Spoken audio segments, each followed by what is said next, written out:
Hey guys, Kelly Wright with Peace, Love, and Wellness. Just coming to you today to talk about how we apply pressure in our hands when we're in any weight-bearing poses on our hands.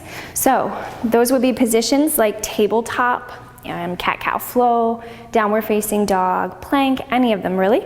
So when we apply weight into our hands, a lot of times we automatically just press all that weight into the lower palm of the hand.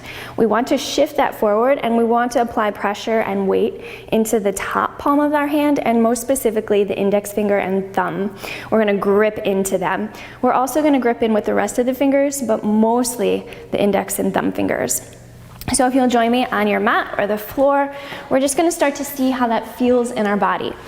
So if you just come into a tabletop and just notice where you naturally apply the pressure and weight. For me, it's always right in the wrist. I can actually just lift all my fingertips up because all that weight is in the lower palm and wrist.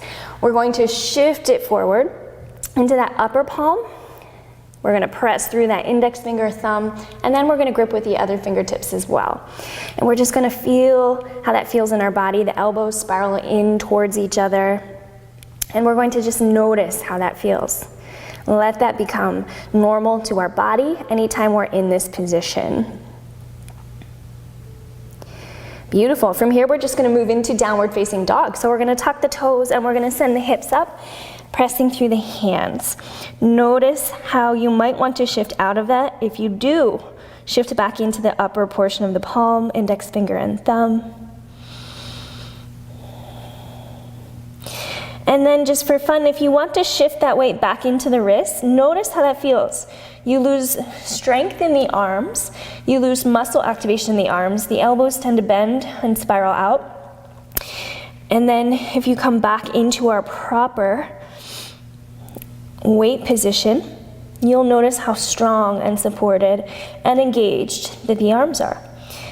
So go ahead and bend the knees, dropping the tailbone. And that is a quick tutorial for a healthy and safe practice. Thanks for joining me.